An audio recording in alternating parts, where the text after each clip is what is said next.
Assalamualaikum dan salam sejahtera. Apa khabar? Okay, semoga hopefully everyone semua sihat ya. Kita last time kita tak sempat nak ber live ya last week sebab ada sebab-sebab yang tak dapat nak dielakkan ya secara tiba-tiba. So hopefully this time kita boleh bersama, kita continue kita punya momentum ya. And then kita basically tak ada apa sangat kali ni, kita just nak go through soalan-soalan yang kita tak dapat nak jawab last time. Okay, soalan-soalan terkumpul ataupun soalan-soalan yang saya hutang lah orang kata.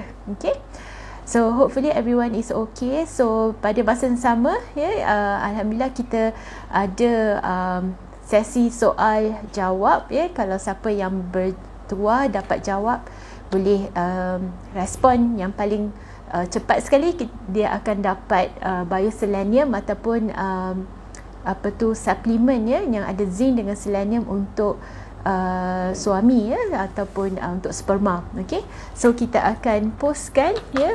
Ni kotak bioselenium, terbalik. Okey. Okay, so tapi kita akan start buat soalan ni pertengahan sesi kita dalam 9.30 macam tu. Okay, so siapa yang bertuah ya, dia dapatlah, kita akan postkan, admin akan contact dan akan postkan dari segi ubat ni. Okay, buat pengetahuan yang pemenang 2 minggu sebelum ni, kita orang tak post lagi sebab admin kata dia nak post sekali harung. So 1 bulan dia akan post 4 pemenang sekali. So maybe most likely hujung bulan ni ataupun awal tahun depan you all akan dapat bioselenium ni. Sebab kita tengok pemenang kita daripada Terengganu, daripada Sarawak ya. So kita akan post, so dia akan makan masa untuk dapat. Okay, so tanpa melengahkan masa lagi, kita akan go through soalan-soalan yang yang telah kita kepam daripada minggu lepas, okay, ataupun minggu sebelum tu actually. And then kalau ada apa-apa soalan, you all boleh terus type kat sini. And then lepas tu kita akan insyaAllah kalau ada masa kita akan go through. Okay, so soalan pertama ialah daripada Husna Sarif. Dok, apa makanan yang elok untuk besarkan telur selain pada klomid ya? So isunya adalah telur tu tak matang ataupun telur tu tak membesar. Okey, ada tak apa-apa makanan yang boleh diambil supaya bantu telur tu besar? Okey, so selalunya telur tu tak matang ataupun telur tu tak besar berlaku pada wanita yang ada polycystic ovarian syndrome atau lebih diketahui sebagai PCOS, PCOS. Okey, unfortunately malangnya tak ada makanan yang boleh ya dimakan untuk besarkan telur tu selain daripada ubat ya. So seperti ubat klomid ya, ubat hormon suntikan, itu antara ubat yang kita selalu berikan untuk besarkan telur tu. Okey, so kita tak ada makanan apa-apa yang kita galakkan ambil untuk beri efek kepada telur agar telur tu besar. Okay, so dari segi rawatan, selalunya kita akan try dengan ubat klomid dulu. Ubat klomid tu adalah pil. Okay, dan selalunya dos yang paling tinggi adalah 150. So selalunya satu pil tu ada 50 mg. So usually kita kalau kat klinik kesuburan, kita akan terus start dengan 2 biji. You ambil pada hari kedua sampai hari kelima, hari kedua sampai hari ke-6 selama 5 hari. Okay, kalau you start hari ketiga sampai hari ke-7. Okay, and then kita akan scan mungkin pertengahan cycle dalam hari ke-12, hari ke-13, ada tak telur yang besar, ada tak telur yang matang. Telur besar, telur matang tu dalam saiz dia dalam 18 mm macam tu. And then lepas tu kita bagi ubat injection untuk telur tu dilepaskan. Selalunya kita kata telur tu pecah.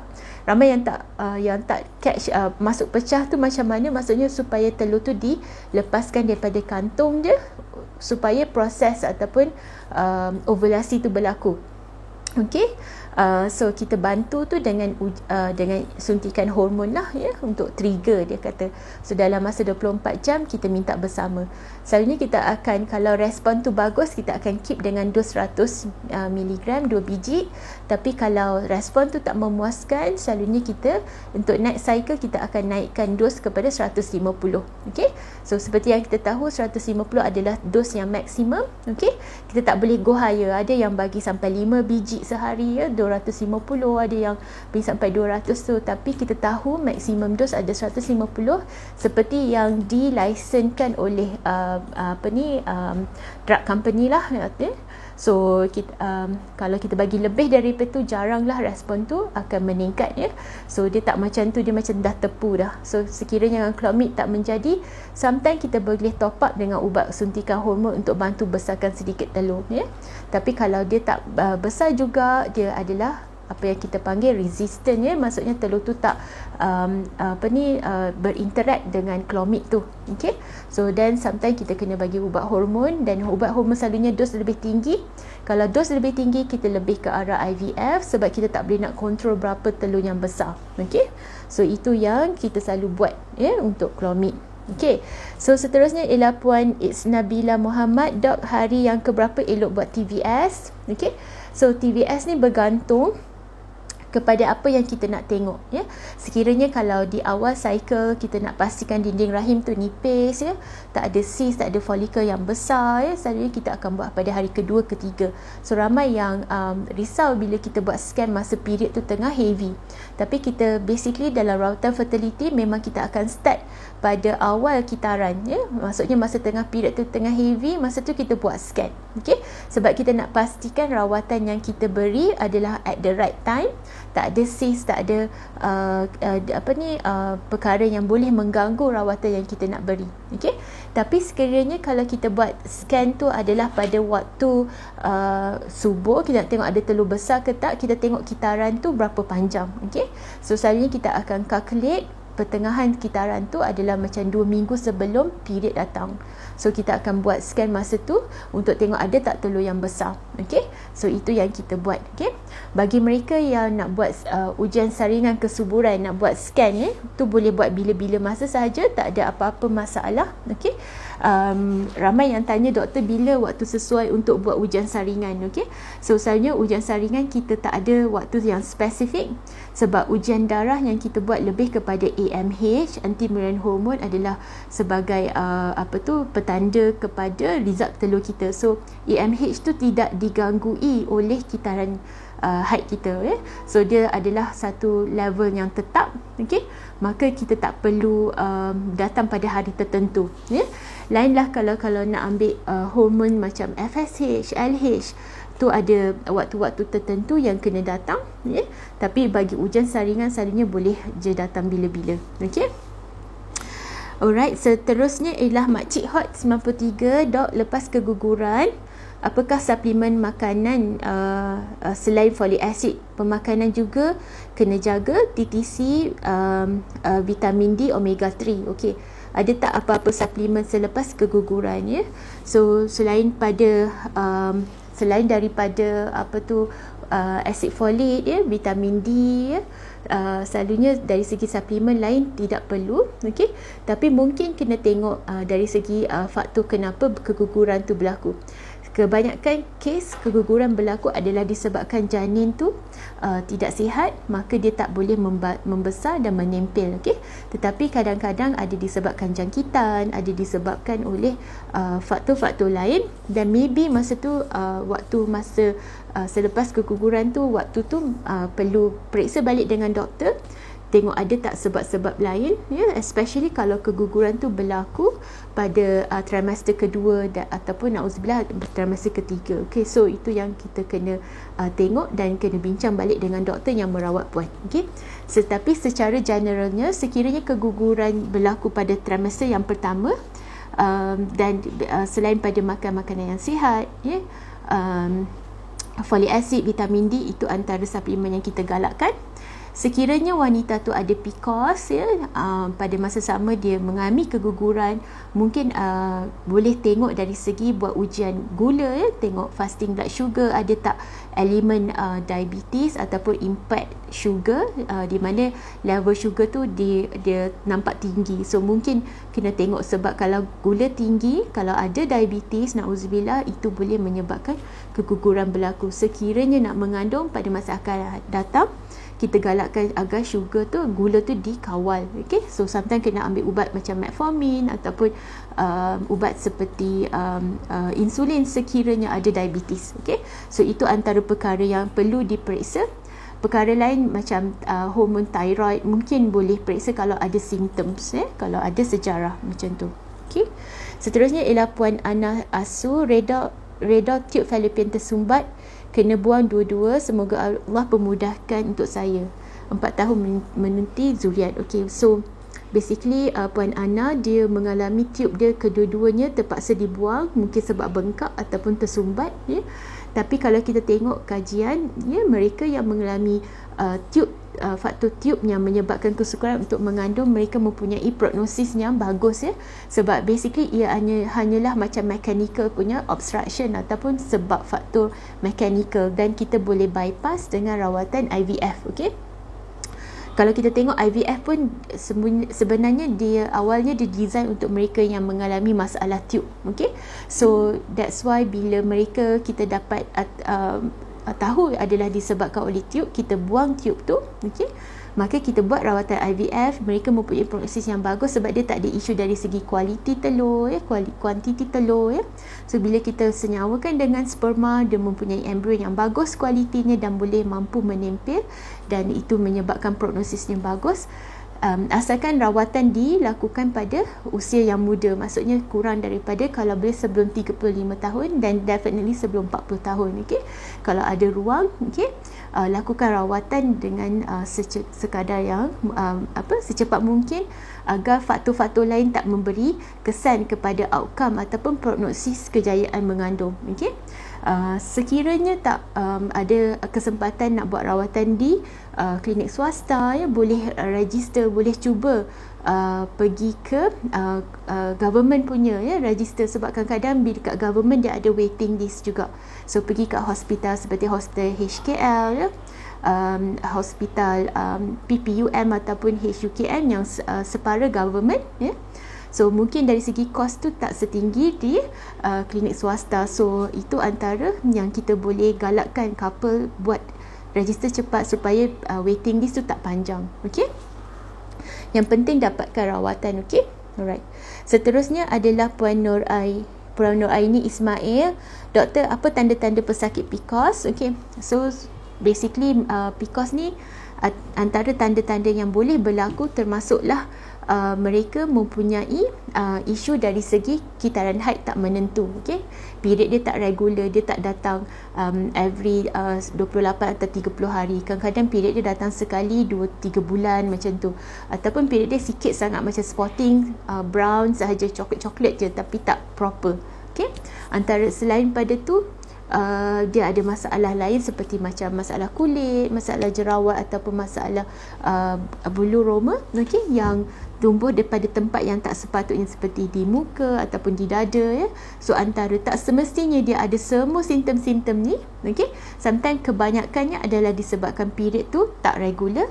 Bila kita tahu period tu tak regular, maka kita tahu ovulasi tu tak berlaku dengan tetap, ya. Makanya kita tak tahu bila waktu subuh dia, ataupun ovulasi tu tak berlaku sama sekali.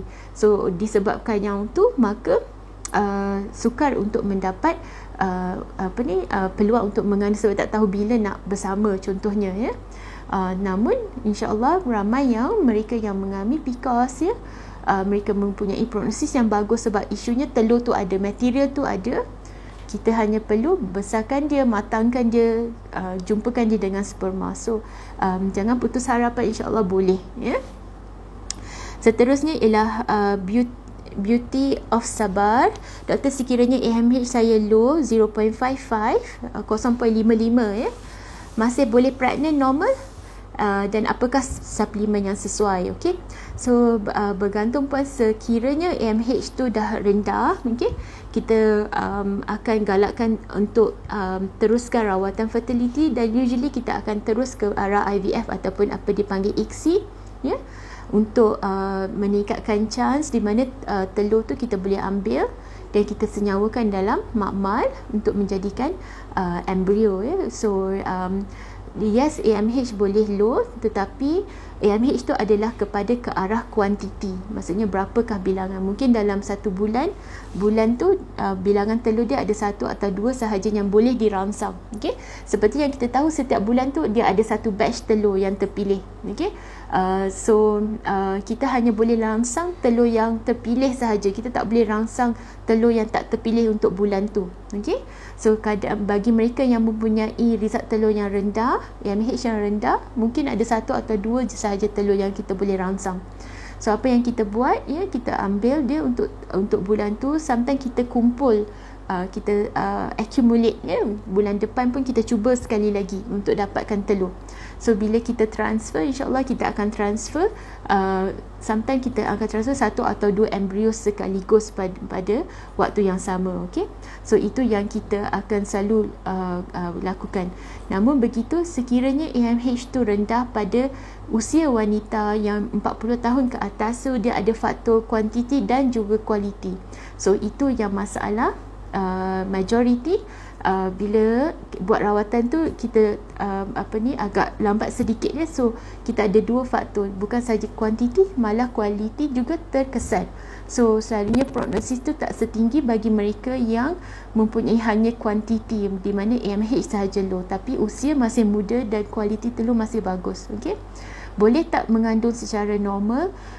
Dalam perubatan kita tak boleh kata tak boleh langsung, zero chance, sebab itu semua luar daripada kita punya tu rezeki masing-masing, ya. Tapi kalau kita dah tahu, kita dah cuba buat seketika waktu, dah mencuba secara natural, tak ada rezeki lagi, so ada tak rawatan yang boleh kita buat, kita lebih ke arah IVF. Okey. Chance tu masih ada secara teorinya, sebab telur tu masih ada. So kita hanya kena cuba senyawakan, jadikan dia embrio, dan letak semula ke dalam rahim dan tengok dari segi tu. Okey. Alright. Kita dapat juga ramai juga wanita yang masih muda, ya, bila dia datang, ya, buat saringan, kita nampak AMH dia dah rendah, ya, seawal 28 tahun datang, dan tengok AMH dia dah tinggal 1.5, 0.5, ya. Tapi bagi mereka, sebab mereka masih berusia muda, okay, walaupun kuantiti tu kurang, so kita mungkin dapat 1 atau 2 saja telur bila kita rangsang, tapi kualiti telur tu bagus, so dia menjadi embrio yang mempunyai kualiti yang bagus. So bila kita letak embrio tu, dia menempel, ya, dan dia berjaya mengandung, alhamdulillah. So sometimes kita ada 1 embrio kita bekukan juga, ya, sebab kalau kita dapat 2, kita letak 1 dahulu. Okay? So itu yang boleh berlaku. So that's why kita galakkan couple datang awal, selepas mencuba selama setahun macam tu tak ada rezeki lagi, datang kita buat saringan, so dan kita nampak ada tak apa-apa masalah. Sebab isunya perkara AMH low, sometimes kita tak ada apa-apa simptom, tak ada apa-apa sebab kenapa AMH tu rendah, ya. Kita tak boleh nak tahu kenapa, ya, unless kalau pernah ada penyakit macam endometriosis, buat operation, ya. So dan kita tahu, oh mungkin sebab endometriosis, mungkin sebab operation sebelum ni, ada yang buat beberapa kali operation, buang sis, ya. So itu menyebabkan AMH dia rendah. So dan kita boleh explain dari segi tu. Tapi majority of the time, sometimes tak ada apa-apa simptom, tak ada apa-apa sebab kenapa AMH tu rendah. Okay, bila check dia dah rendah. Seterusnya ialah Puan Wani 866, doktor, kadang saya rasa upset if turun sikit, susahnya nak istiqamah. So mungkin Puan Wani mengatakan dari segi berat badan, ya, dari segi BMI ataupun berat badan, turun sedikit sahaja, memang susah nak istiqamah, susah nak maintain, ya, especially dengan cara pemakanan kita dekat Malaysia ni, makanan semua sedap-sedap. So dan senang nak dapat, kan. Kadang-kadang kita tak nak beli pun tiba-tiba ternampak, dan teringin pula. So memang sukar itu. I think semua orang terpaksa melalui itu, tapi insyaAllah kalau betul-betul, boleh, cuba kawal. So teruskan, jangan putus asa. So antara tips yang kita galakkan adalah kelilingi ataupun bersama dengan mereka yang ingin menurunkan berat badan juga. Okay, so sometimes kita punya motivasi tu, kita tak boleh nak maintain high je all the time, especially bila kita timbang sikitnya 0.5 je yang turun. So bila kita ada macam ada group, kita ada online team ke ataupun pergi gym ke, ada personal trainer ke, kalau ada kemampuan. So dia memberikan kita positive vibe, kata-kata yang membantu, dan kita tahu kita in the same group, dan kita keep our circle. So insyaAllah kita boleh rasa lebih bersemangat. Bila kita down, kita cepat-cepat pergi, sebab kadang-kadang atmosphere, ambience tu membantu kita. Alright, seterusnya ialah Puan Fatihah Hemi. Salam doktor, saya TTC anak kedua, 6 tahun sekarang. Saya baru buat IUI 2 Disember lepas, tapi tak ada tanda-tanda macam pregnant. Ada peluang tak saya hamil walaupun tak ada tanda-tanda tu. So sometimes susah juga kita nak tahu, mungkin by this time dia dah tahu dah outcome, tapi ada tak tanda-tanda pregnancy yang kita boleh tahu? Kadang-kadang sukar because kita pakai banyak ubat, sometimes ubat-ubat tu pun mengelirikan. Setengah wanita dia ada simptom, setengah tak ada, setengah pun confused sebab ubat yang kita beri, seperti kadang-kadang payudara rasa sakit, bengkak, ataupun rasa sensitif, rasa mual, ataupun rasa pening sebab ubat tu ke, so sukar nak tahu juga sama ada adakah ini mengandung ataupun tidak. So that's why mereka yang katanya 2 minggu wait tu, 2 weeks wait tu memang menyeksakan, sebab kita tak boleh nak tahu apa simptom apa yang spesifik khususnya, sebab setiap orang lain, dan tambah ubat-ubat yang kita beri. So itu yang berlaku. Puan Hazwani, doktor, saya ada PCOS, sekarang ni darah tak keluar, cuma keluar lendir warna coklat masa buang air kecil sahaja. Dah sebulan dah keluar macam tu, boleh suggest ubat yang sesuai? Untuk Puan Hazwani, saya suggest untuk Puan periksa dengan dok, kenapa period tu dia ada spotting sahaja, sebab sometimes apa yang berlaku untuk mereka yang PCOS adalah dinding rahim tebal, tebal sangat sebab period tu tak regular. Yang kita takut kalau kita biar ianya berterusan, boleh menjadi ada sel-sel yang tak sihat yang menyebabkan dapat spotting ni. So selalunya apa yang kita buat ialah kita nak minta buat scan, scan transvaginal, kita tengok ketebalan dinding rahim. Sometimes kita kena ambil biopsi dinding rahim tu, kalau tebal sangat, nak pastikan dinding rahim tu tak ada sel yang tak sihat, ataupun yang dipanggil hyperplasia. So kalau ini yang berlaku, sometimes kita kena bagi ubat progesteron untuk untuk nipiskan dinding rahim tersebut, dan kita ambil sampel balik selepas rawatan tersebut. So minta Puan Hazwani jumpa dok untuk tengok kenapa ada spotting ni, adakah dinding rahim tebal, perlu ke ambil biopsi, dan perlu tak rawatan yang selanjutnya. Seterusnya ialah Puan Fatihah Hemi. Lagi satu nak tanya, kalau ada keputihan, ia mengganggu ke peluang kita untuk hamil? Bergantung kepada keputihan tu. Kalau keputihan tu adalah disebabkan tiada jangkitan, hanya keputihan yang biasa, maka dia tak mengganggu. Tapi kalau keputihan tu disebabkan oleh contohnya fungal infection, dipanggil candidiasis, yang gatal, dia tak mengganggu dari segi kesuburan kita, peluang untuk hamil, tapi dia ada simptom lah, kita rasa tak selesa, rasa pedih ataupun rasa gatal sangat, ataupun kalau keputihan tu ada jangkitan yang lain, dan maybe baik untuk dirawat dahulu. Kebanyakan keputihan dia tak mengganggu dengan kesuburan, unless dia adalah keputihan yang disebabkan oleh penyakit jangkitan seperti chlamydia, ataupun gonorrhea.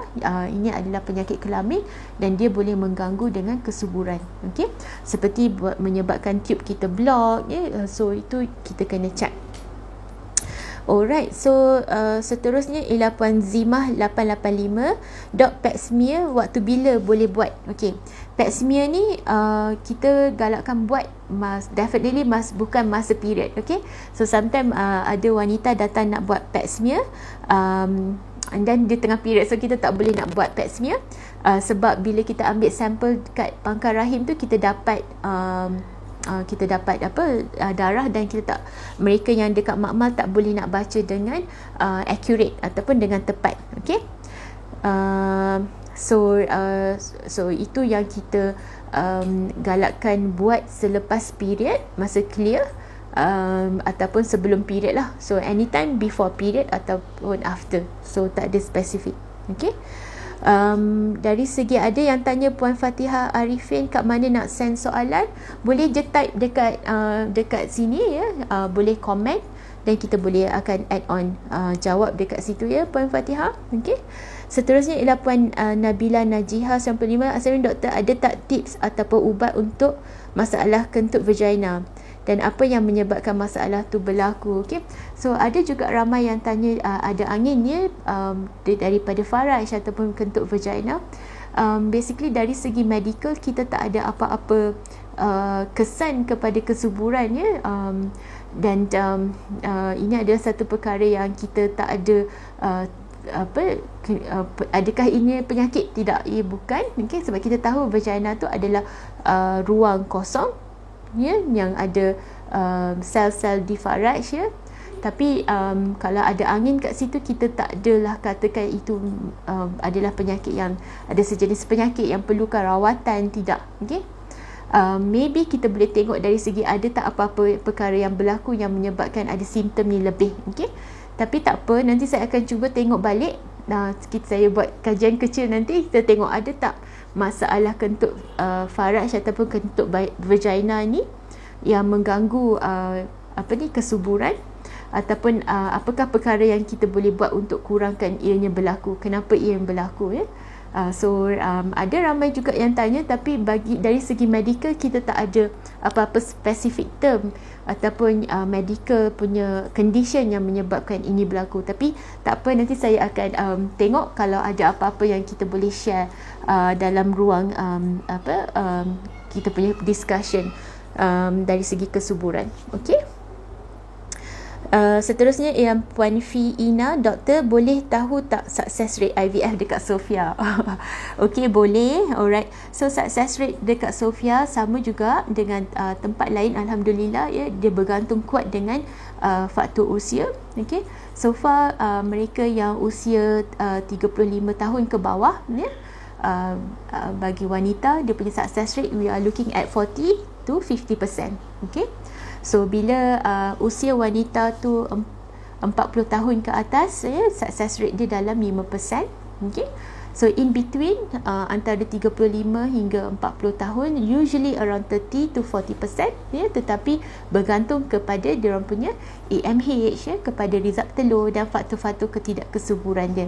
Contohnya seperti sperma ya, faktor sperma yang tak ada, yang kita perlu lakukan surgery di mana kita kena ambil sperma tu daripada testis, dan itu boleh menyebabkan faktor kejayaan dia turun rendah daripada grup yang lain ya. So kita kena tengok faktor wanita memainkan peranan yang penting, okey, dan juga kenapa ada masalah ketidaksuburan tu. Okey. Tapi secara general bagi mereka couple yang usia dia kurang daripada 35 tahun, apabila dia buat IVF, success rate around 40 to 50%. Bagi mereka yang 40 tahun ke atas around 5%.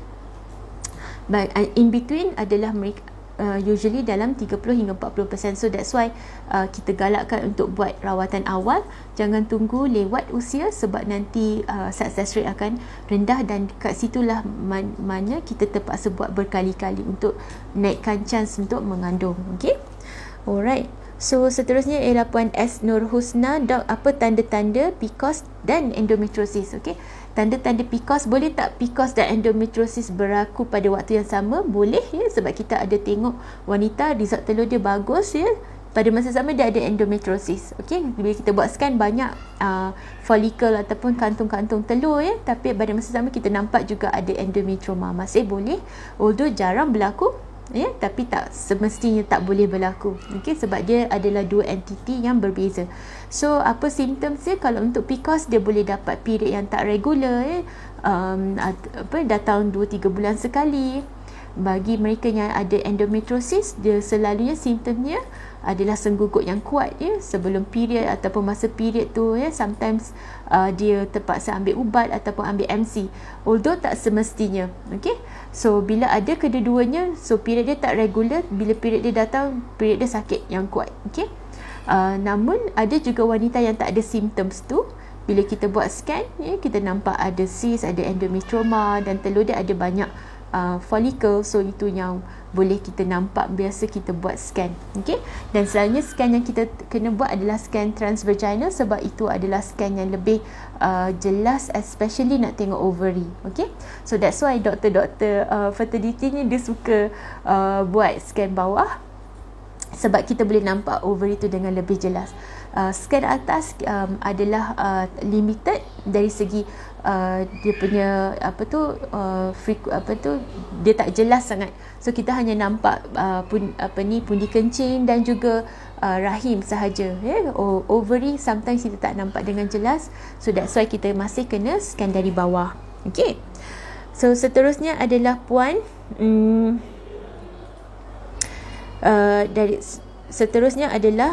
dari puan Fina Ina. Doktor, apa sebab low sperm count and abnormal morphology? Okay, so bergantung so majority of the time bila sperma tu kurang, kita buat ujian sperma.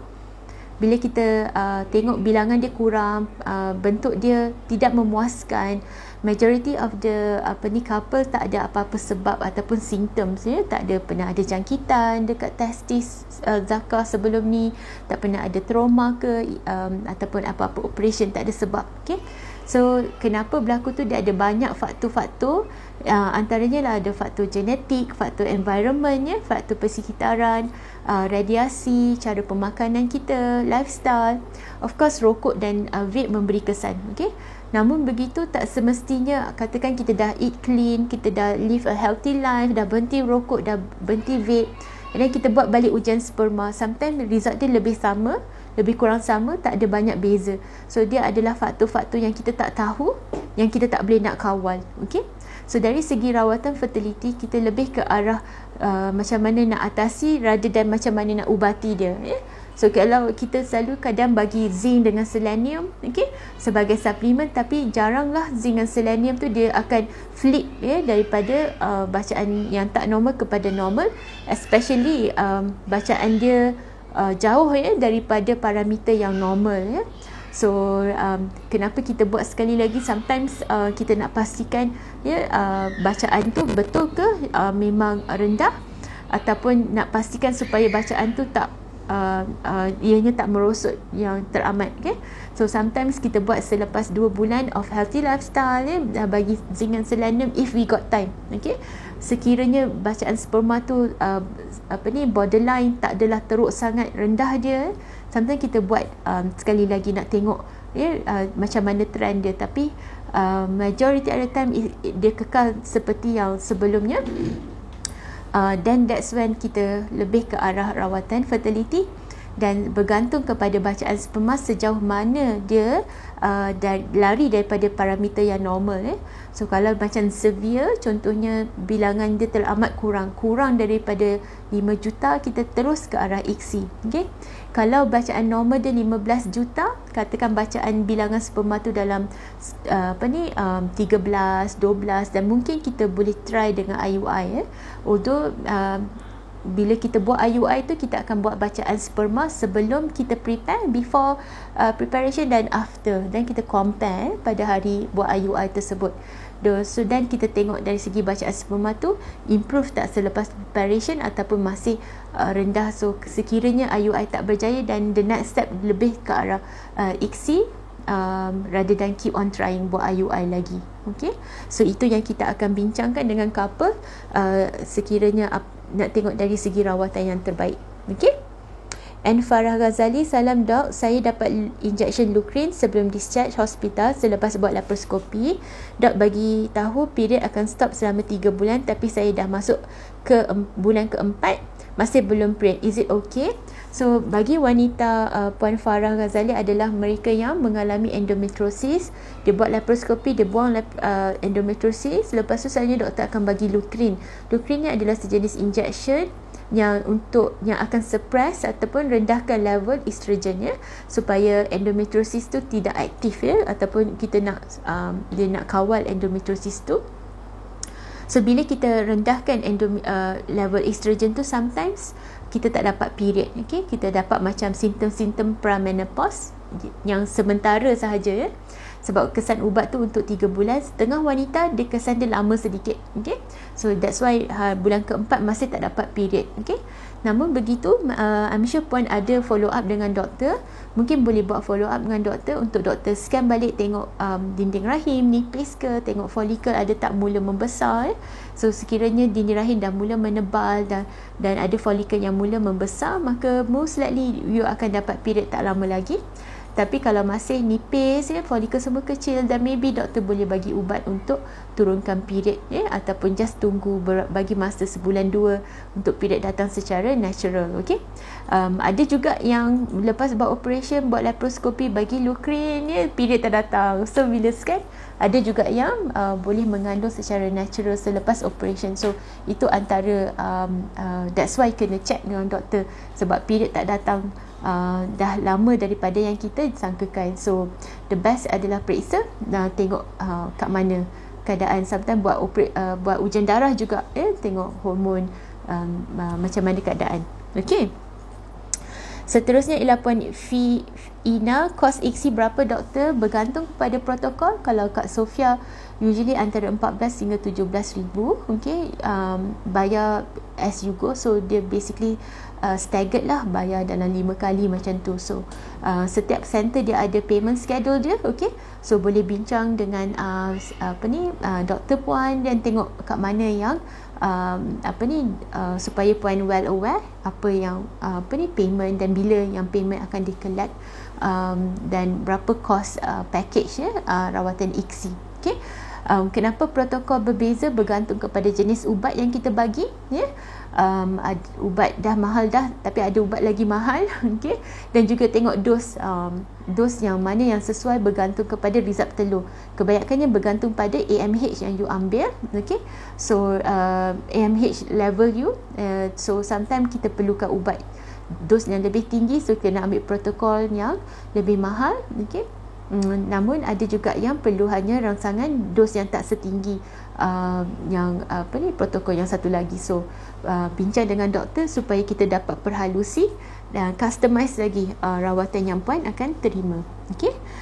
Seterusnya adalah Puan Ana Su. Doktor, kalau tube fallopian dua-dua dah buang, memang IVF je ke jalan untuk akhir dapatkan baby ya? So betul puan, betul tu, sebab tube fallopian diperlukan untuk tempat telur ditangkap daripada ovary dan di mana persenyawaan tu berlaku ya. So that's why kalau tube dah dibuang, unfortunately untuk mengandung ya, lebih ke arah IVF. Okay. Tapi sekiranya rawatan ni dilakukan, kebanyakan wanita mempunyai prognosis yang bagus, dan juga insya-Allah kalau result telur bagus, you ada extra embrio yang kita bekukan yang boleh digunakan pada kandungan yang akan datang. So we are talking about anak kedua, anak ketiga. Okay, so itu yang beauty of rawatan IVF, sebab kita kalau dapat, kita start awal, kita dapat embrio yang bagus, kualiti, kita dapat beberapa embrio yang kita boleh simpan. Okay, so bila kita berjaya mengandung anak pertama, dah bersalin, nanti 2 tahun lepas tu mungkin datang balik untuk anak nombor 2, kita hanya transfer saja embrio yang beku tu ya, tak perlu buat injection semula ya. So itu yang antara perkara yang kita terlepas pandang selalunya. So sometimes kita fikir kandungan, tapi macam mana pula bilangan anak ya, keluarga punya saiz. So sometimes bila kita cerita ni, ini antara perkara yang push couple untuk buat rawatan awal, sebab kita nak good quality bilangan embrio yang beberapa, at least beberapa kita boleh simpan ada extra embrio yang kita boleh simpan untuk kandungan seterusnya. Alright, so seterusnya adalah Puan Nisa 129. Dok, saya ada PCOS, tengah TTC 3 tahun, tiada masalah berat badan. Dok, bagi ubat dihydrogesterone, ada apa lagi ubat yang boleh diambil? Okay, so dihydrogesterone ni adalah progesteron untuk bagi period tu datang. Sebab wanita yang PCOS kadang-kadang walaupun tak ada masalah kitaran haid, dia orang ada kitaran haid dia tak menentu, so dia bagi ubat progesteron untuk dapatkan period. Okay, tapi ada tak ubat lain yang boleh diambil? Kita lebih ke arah kalau nak mengandung ya, minta bincang dengan doktor, mungkin kena ambil ubat seperti Clomid ya, untuk rangsang telur tu besar, sebab kita nak aim untuk mengandung, bukan hanya nak regulatekan kita punya period sahaja. Okay, so minta puan bincang dengan doktor dan bagi tahu ya, saya nak mengandung, ada tak rawatan fertility yang saya boleh start. Okay, Miss Bani Ban, hai dok, kalau ada frozen embryo dekat center lain nak pindah ke Sofia, macam mana prosesnya? Okay, So frozen embryo ni dia macam baby ya. So sebenarnya bila kalau kita nak ambil ya, nak bawa ke tempat yang lain, selalunya kita akan tanya juga ya, couple kalau nak bawa ke Sofia ada tak apakah antara sebabnya, kebanyakannya sebab mereka berpindah ya, dulu kerja kat tempat lain, so center jauh ya, sekarang ni dah pindah, so basically nak pergi kat center yang lebih dekat dengan rumah ya, contoh tempat kerja berubah ke ya. So then maybe that's fine. Tapi kalau ada sebab-sebab lain, sometimes kita nak tahu juga supaya kita dapat penuhi wish setiap couple tu ya? Sebab kita khawatir juga kadang-kadang kita tak naklah memberi harapan yang palsu ya. Sometimes sebab I'm sure setiap doktor dia akan bagi yang terbaik untuk meningkatkan chance setiap couple akan mengandung pada waktu yang terdekat ya. So maybe kalau ada apa-apa perkara kita akan tanya dulu, maybe puan boleh datang survey dulu ya, jumpa dulu kat mana Sofia tu, dan tengok if everything okay. Dan kalau nak transfer juga, usually kita akan ada prosedur dia dekat di mana ada isi form, formal form ya, consent ya, dekat center, dan kita isi kat center pun yang sekarang ni untuk bawa ke Sofia. So perkara tu kita boleh arrange, namun maybe the best ialah jumpa, bincang dulu dan tengok macam mana supaya tak ada apa-apa misconception ataupun miscommunication, dan kita clear apa wish setiap couple tu, okay? Sama ada kita boleh fulfill ke tidak, okay? Seterusnya ialah Puan Farah FRHNH. Salam dok, kalau bentuk rahim tak normal ada apa-apa efek tak? Bergantung kepada bentuk rahim tu dan sejauh mana ia bentuk rahim tu deviate daripada normality ya. Apa maksud yang tak normal? Contohnya kebanyakan orang ingat rahim lentuk ke belakang tu ataupun rahim terbalik tu tak normal ya. Kebanyakan itu adalah variasi normal ya. 40% daripada wanita mempunyai rahim dia tilted ke belakang ataupun dia orang Melayu selalu kata rahim terbalik, okey. Tapi kita tengok kajian, banyak je wanita yang rahim dia lentuk ke belakang ataupun terbalik tu boleh mengandung tanpa masalah. So itu tak memberi apa-apa kesan unless disebabkan oleh penyakit endometriosis. So yang itu, kalau itu berlaku sebab ada lekatan rahim tu terlekat ataupun tertarik ke belakang, so sebenarnya kita punya rawatan lebih kepada endometriosis. Tapi kalau bentuk rahim yang macam tertentu, yang kecil daripada biasa, ataupun disebabkan oleh kelahiran dah bentuk dia tidak seperti yang kita katakan normal ya, dan maybe kena bincang dengan doktor, kerana itu boleh memberi kesan kepada kejayaan mengandung ya, dan apakah langkah-langkah yang kita boleh buat supaya rahim tu kita boleh optimizekan dan naikkan chance untuk mengandung. So basically kena bincang dengan doktor sebab kita nak identify apa maksud rahim bentuk tak normal tu, apa yang perlu ke dilakukan sesuatu. Majority of the time kita tak perlu lakukan apa-apa, kita hanya bantu support kandungan tersebut, okay? So untuk naikkan chance mengandung, okay? Seterusnya adalah Puan Jasliza Nurain. Salam dok, suplemen inositol membantu ke untuk PCOS? Okay. So inositol ni adalah second line. Usually kita akan lebih ke arah metformin dahulu sebab metformin mempunyai lebih kajian ataupun lebih data dan kita akan gunakan metformin dengan dos yang tinggi juga dalam 1500, dan kita start ambil malam sebelum tidur sebab side effect metformin tu kuat sikit daripada ubat lain seperti kerap buang air besar ataupun rasa perut tak selesa, dan ianya akan makan masa untuk body tu adapt dengan metformin tu. So that's why daripada dos tu kita start dengan dos separuh dulu 750 dan adapt seminggu, lepas tu baru ambil 2 dos 1500. Namun ada juga setengah wanita dia tak boleh nak cope walaupun dah ambil metformin, esok tu dia rasa pening dia tak boleh nak function. So sometimes kalau itulah perkaranya, dan inositol adalah salah satu pilihan second line kalau tak boleh ambil metformin So itu yang kita buat ada katanya boleh tak ambil dua-dua. Well kita tak ada lagi data yang compare kajian mereka yang PCOS ambil metformin dan juga inositol, adakah ianya lebih superior daripada ambil metformin sahaja ataupun inositol saja. Kita tak ada data tu lagi. Okey, tapi apa pun kita dari segi PCOS, selain pada suplemen ni, berat badan tu memainkan peranan yang kuat ya. So kalau apa pun suplemen yang kita ambil, kalau boleh, the best adalah untuk turunkan berat badan.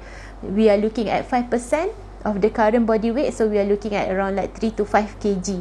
Okay, so itu akan memberi impact yang lebih kuat daripada hanya ambil semua suplemen yang ada. Okay, so itu antara first line yang kita galakkan. Okay, right, so kita dah nak hampir pada penghujung rancangan IG Live ni. Kita lupa nak tanya soalan ya. So ada soalan, so kalau siapa-siapa yang ikuti Reels ya, ataupun Insta Live ataupun Instagram ya, kita ada bincangkan ya.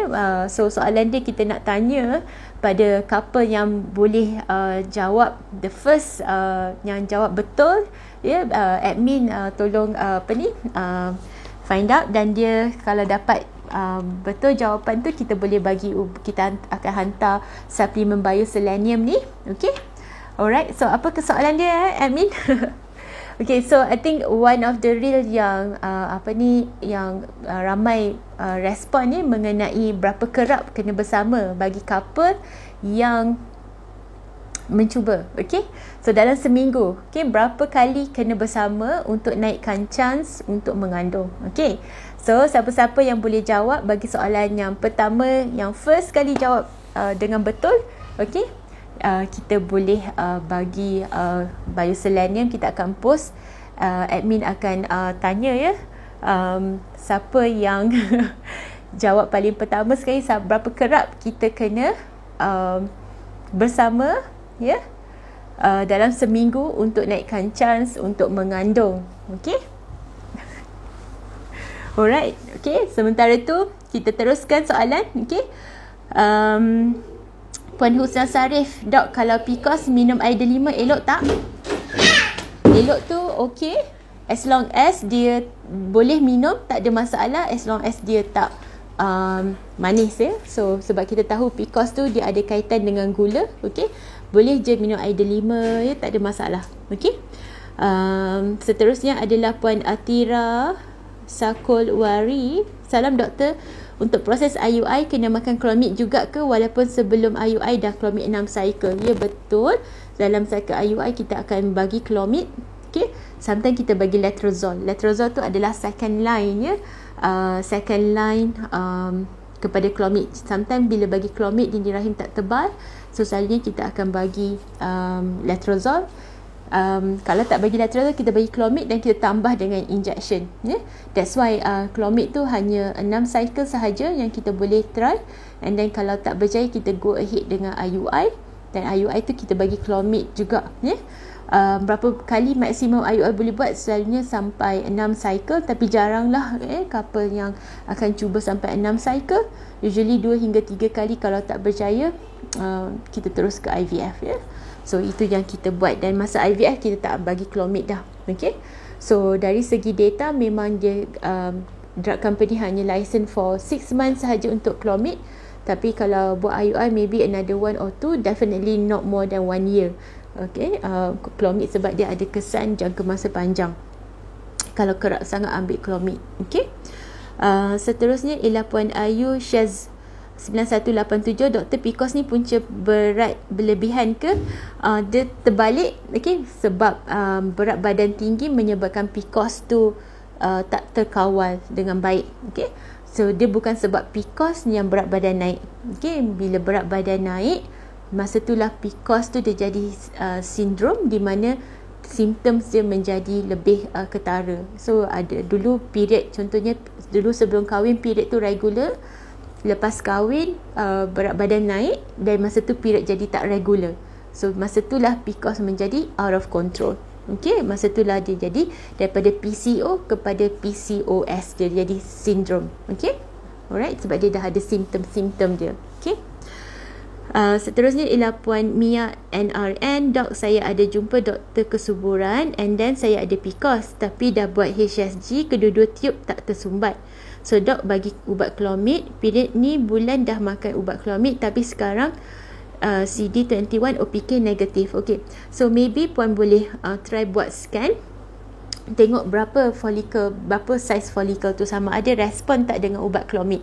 Okay, sebab sometimes bila dengan ubat Clomid, kadang-kadang kita start 50 mg satu biji sehari selama 5 hari tak cukup untuk rangsang telur tu. Sometimes kita perlu 2 biji sehari ataupun sometimes sampai 3 biji. Okay, tu maksimum. Okay, namun ada juga setengah wanita yang PCOS yang resistant kepada Clomid. Bagi Clomid dia tak membesar. Okay, maka kalau itu berlaku, kita kena bagi hormon suntikan, bergantung sekiranya perlu dos yang tinggi, sometimes kita terus ke arah IVF untuk rangsang dengan lebih efektif. Setengah wanita dia kena dua-dua, bagi Clomid sikit, telur dah naik sikit, dia bagi hormon tambah sikit untuk increasekan rangsang terlebih sedikit. So itu antara perkara yang, that's why kena tengok ada tak apa-apa perbezaan dari segi size follicle tu, ada tak besar sedikit daripada yang lain. Okay, so that's why sometimes buat OPK susah juga sebab kita tak nampak size dia. So sometimes kita lebih baik untuk lepas ambil Clomid, kita galakkan couple pergi jumpa dengan doktor, mungkin tengah mid cycle hari ke-12, 13, 14 buat scan, tengok ada tak size yang besar, ada tak respon dia kepada rangsangan yang diberikan. Tapi jangan putus asa, okay, sebab PCOS tu telur tu ada, material tu ada, tu penting. Okay, sebab setengah wanita telur dia amat kurang ataupun tak ada, ya. So itu lagi susah untuk kita manage, ya. So untuk wanita PCOS telur tu ada, cuma telur tu perlu dirangsang sebaiknya. Okay, seterusnya ialah Puan My Lovely Dezandra. AMH low boleh present dengan regular period doktor? Ya, masih boleh, sebab bila MH low maksudnya setiap bulan tu ada je satu telur yang besar. Bila telur tu besar, ovulasi berlaku, lepas ovulasi tu 2 minggu lepas tu dia dapat period. Okay, so that's why wanita yang AMH telur sometimes dia tak ada simptom pun sebab period dia regular, okay je, tak ada masalah. Okay, so macam mana kita tahu? Kadang-kadang bila kita buat scan, kita tengok follicle dia, bilangan dia tak sebanyak yang kita harapkan. Okay, so dan kita buat darah AMH dan kita tahu objectively berapa level dia. So that's why saringan kesuburan tu antara perkara yang kerap kita lakukan adalah darah AMH. Now that AMH tu lebih senang untuk kita lakukan, sometimes pergi kat doktor GP pun boleh minta kalau boleh buat AMH untuk tengok level result telur kita. Okay, so admin dah dapat ke siapa yang jawab paling awal soalan kita? Okey, sementara admin tengah tengok. Okey, soalan kita tadi, berapa kerap kena bersama untuk couple yang TTC?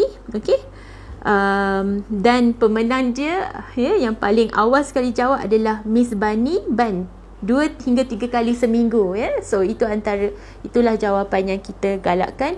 Ramai couple tak tahu berapa kerap kita kena bersama, ya, untuk tinggikan chance mengandung. Ada yang kata setiap hari, ada yang kata every other day, ada yang kata sehari 2 kali, ya. So itu something yang tak boleh nak kita maintain, ya. So sebenarnya kita galakkan dan seminggu 2 hingga 3 kali bersama. Okay, so nanti Miss Bani Ban minta DM ataupun admin akan DM untuk dapatkan alamat dan kontak untuk kita post. Okay, alright. Okay, so seterusnya ialah Puan Iza Blooming. Ramai rupanya geng TTC. Semoga kita semua diberi zuriat, rezeki zuriat satu hari nanti, insyaAllah. Amin. Kita sentiasa doakan dan kita harap usaha ke arah TTC dipercepatkan dan dipermudahkan, ya.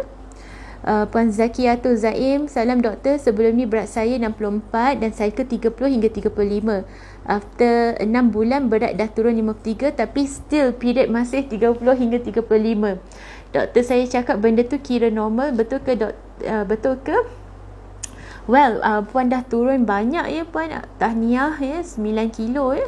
daripada 64 ke 53 bukan senang nak turunkan berat badan. Okey, insyaAllah BMI puan dah normal. Okey, so kalaulah period cycle masih 30 hingga 35, yang penting adalah tengok sama ada tak telur tu besar. Okey, so kalau 30 hari punya cycle, so usually telur akan besar pada hari ke maybe 15 macam tu, ya. So kalau nak pantau, boleh buat scan ataupun boleh buat OPK pada waktu hari ke-12 sampai hari ke-15 macam tu. Okey, kalau ada ke lapangan boleh buat scan, tengok ada tak telur besar. Okey, sekiranya telur besar, kita boleh check sama ada ovulasi berlaku. Okey, sama ada buat OPK ataupun buat ujian darah progesteron. Okey, namun nak kena pastikan juga sama ada tak ujian lain dah dibuat, seperti ujian sperma, ya. Tengok bilangan sperma, pergerakan bentuk dia, dan juga sekiranya dah mencuba beberapa cycle, maybe 2-3 cycle tapi tak ada rezeki lagi, dan maybe kita boleh check tube pula, ya. Tengok ada tak faktor lain yang boleh mengganggu atau memberi kesukaran untuk mengandung. Okey, namun sekiranya semuanya normal, okey, tapi tak ada rezeki, ini apa yang dikatakan sebagai unexplained subfertility.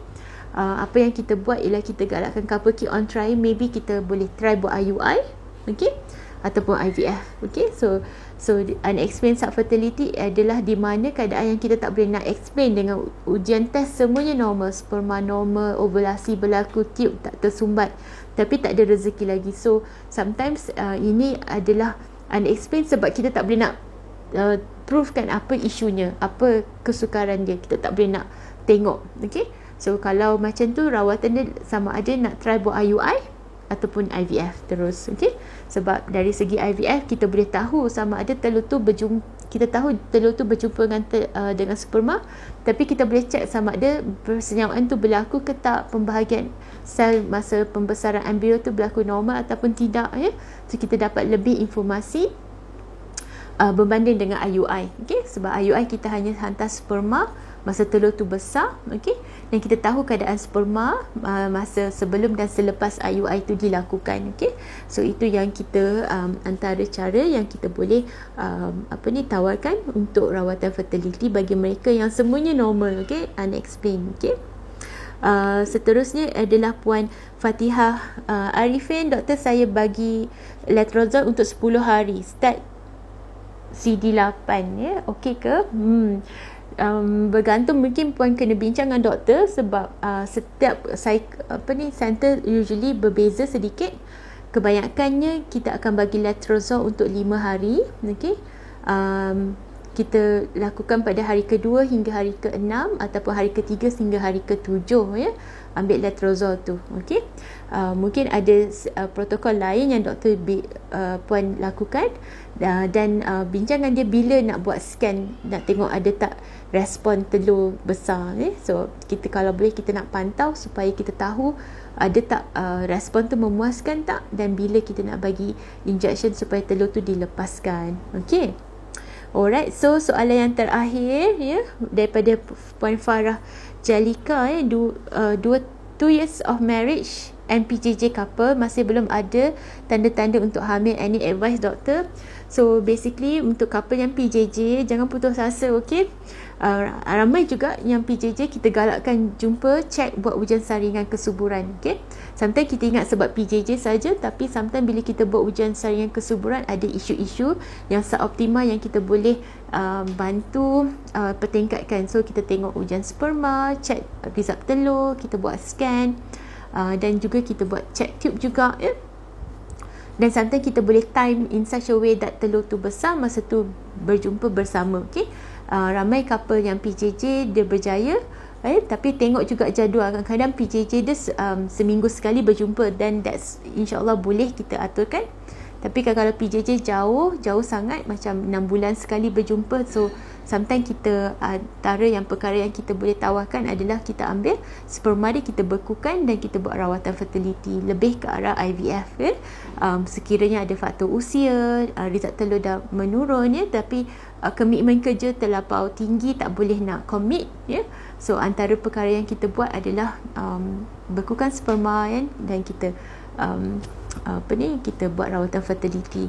Okay, tapi the first step kena buat ujian saringan kesuburan. Okay, Alright, so I think sampai sini saja. Soalan-soalan lagi yang lain, dalam 10 soalan saya tak jawab lagi, kita akan bawa pada minggu akan datang. InsyaAllah minggu akan datang kita ada tetamu so tapi nanti saya confirmkan. Mohon maaf atas apa-apa kekurangan dan last week saya tak dapat buat so insyaAllah berjumpa pada minggu akan datang, minggu hadapan, pada waktu dan hari yang sama. Sekian saja. Wabillahi taufiq wa hidayah. Wassalamualaikum warahmatullahi wabarakatuh.